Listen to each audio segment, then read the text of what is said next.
Oke, Assalamualaikum warahmatullahi wabarakatuh. Waalaikumsalam warahmatullahi wabarakatuh. Okay, at first, let us introduce ourselves. We are from Group 6. We're going to talk about the sample of discourse analysis. Okay, and then we want to introduce ourselves one by one. At first, my name is Muhammad Ahir as moderator, and I'm going to explain the conversational agriculture. Okay, next material. Now, first speaker, the material. My name is Juliana Putri. Explaining about discourse analysis. My name is Aisha Praini. Will explain about code switching. My name is Martia Rizky Putri, and I'm going to explain speech hack. And my name is Raskaya Nisa, and I want to explain the positive strategies and negative strategies. Okay, that's all the presenters of my group. Before we begin to the first materials, let's pray that we hope that you get a good feeling in the future. So the first materials will be explained by Jumri. The time is yours. Okay, thank you. Here I will explain discourse analysis.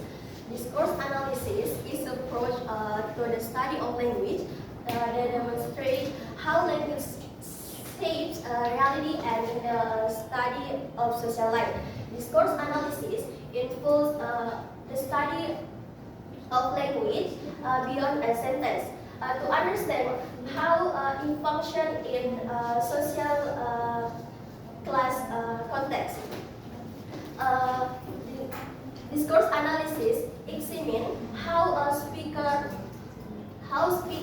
use language to convey meaning and identify.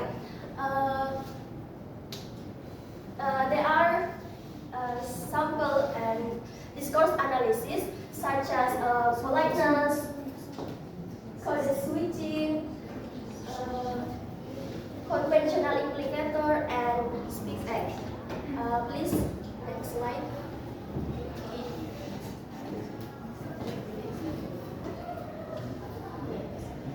Okay, politeness. Politeness is defined as being in a social acceptable way, proper manner and educated. According to Brown and Levinson, politeness is a way to utterance polite as possible, which in this case is needed to minimize conflict in other. Here, there are two politeness strategy. The first, a positive politeness strategy, and the second, negative politeness strategy. And will be explained by Rizky Alia. Time is yours. Okay, Rizky Alia, time is yours. Okay, thank you. Let's see the first positive politeness strategies. Positive politeness strategies are intended to avoid giving offense by tolerating friendliness. The aim of this strategy is to serve the hearer's positive space by expressing intimacy, engaging into friendship, making the hearer feel good, and showing the speakers that have a common purpose with the hearer. In positive politeness, the goal of speaker is to positive address to positive face needs to the listener, thereby increasing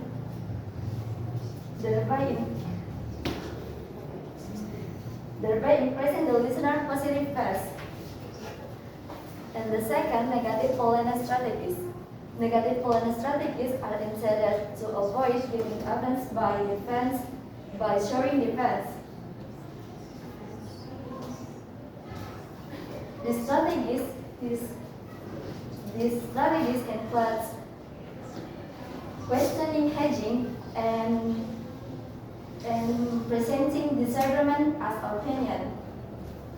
Negative polling strategies are oriented toward the hearer's negative phase and emphasizes avoidance to impression the hearer.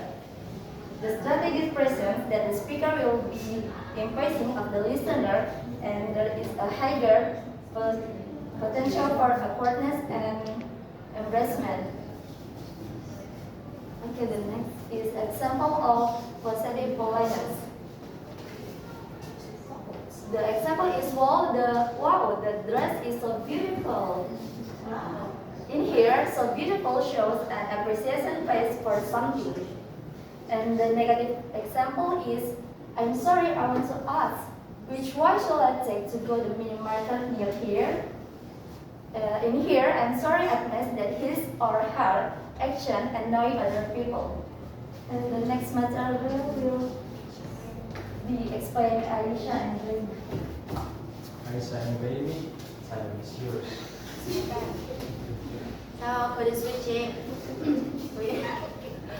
code switching is a natural competition that often occurs between multilingual speakers who have two or more languages in common.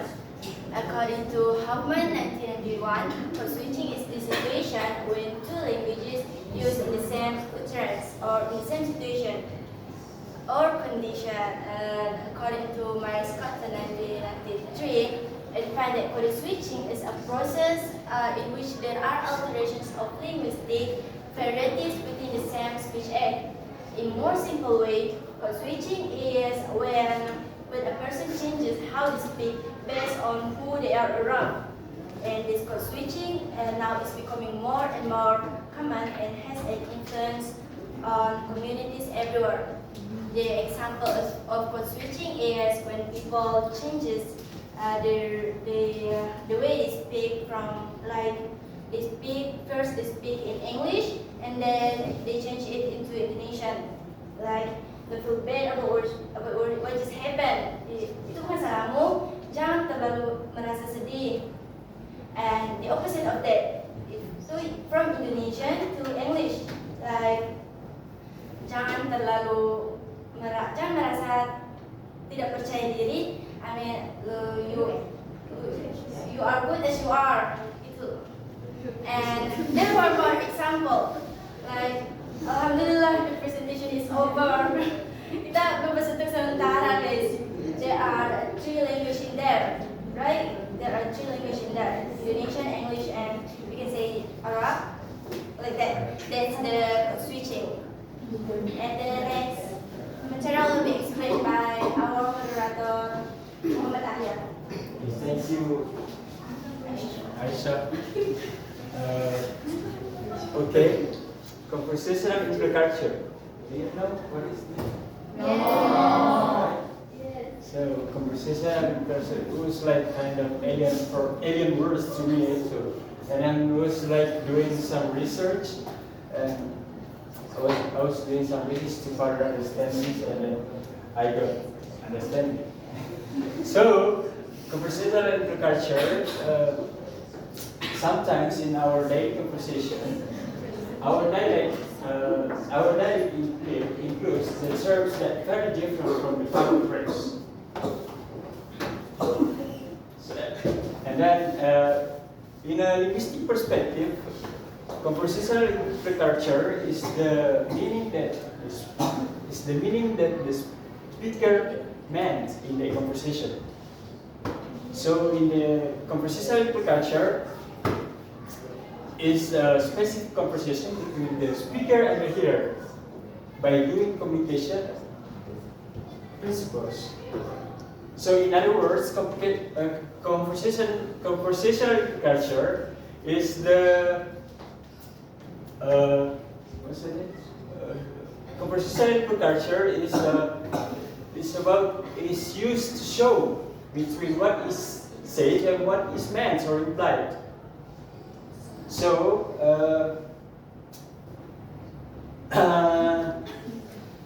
So what goes on when we process the sentence? So we need to know what is said, the difference between what is said and what is meant or implied. Okay, first, what is said? What is said is basically actual linguistic content that the words comes out from our mouths or the speaker's mouth. For example, if I say there is a dog here, that means there is a dog here. And if I say there is a Marty here, there is Marty here. That's what is said means. So while what is implied or what is meant, what is implied or what is meant is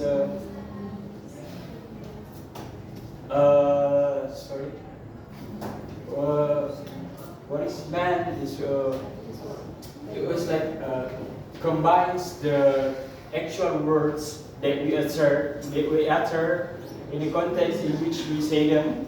For example, if I say there is a door, and if I say in arguing, for example, I'm having a fighting with my brother, which happens a lot, and then I say that to my brother, I'm tired of arguing with you, and then I say that there is a door. Well, I'm not just randomly saying that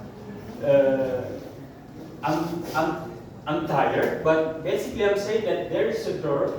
Basically I'm saying that I'm tired of arguing with you and having a problem with you. So if there is a door means you can go out on the road. So that's the difference between what is said and what is meant or implied. So that's the explanation of conversational literature. So let's move on to the next material, and which is speech act. So the next material will be Marty. Time is yours, Marty. Okay, thank you. So in here, I'm going to explain the last part of our material of today's presentation, and that is speech act. What is speech act? Speech act is an utterance that serves a function in communication. We perform speech act when we offer an apology, greeting, request, complaint, invitation, compliment, or refusal. In linguistics, speech act is an utterance defined in terms of a speaker's intention and the effect it has on a listener. In the philosophy of language and linguistics, speech act is something expressed by an individual that not only presents information but performs an action as well and includes real-life interactions. And as you can see here from the slide, I would like the apple pie. Could you please pass it to me? This phrase is considered a speech act as it expresses the speaker's desire to acquire the apple pie as well as presenting a request that someone pass the apple pie to them. Okay, so after knowing the definition and example of speech act, now let's move to its types. Okay, so as you guys can see here from the slides, there are three types of acts in speech act, which are locutionary, illocutionary, and prolocutionary. The first is locutionary. It is the act of making a meaningful utterance. In basic word, this act is a literal utterance without the intention. This act also known as a locution or an utterance act. For example, the baby is crying, it's raining outside, and the sky is blue. The second is illocutionary. It is the act of doing something. This act performed with the intended meaning behind the utterance. It contains a requesting, asking, ordering, advising, and etc. For example, he urged me to shoot her. In saying this utterance, the speaker performs an illocutionary act of advice or order. And the last one is prolocutionary. It's relating to an act as of frightening, persuading, or annoying, performed by a speaker upon a listener by means of an utterance. For example, if someone shouts fire and by that case causes other people to exit the building which they believe to be on fire, they have performed the prolocutionary act of convincing other people to exit the building. Okay, so I think that's all from me. For the rest, I give it back to the moderator. Okay, thank you, Marty, for the explanation for Marty. Okay, that's the presentation.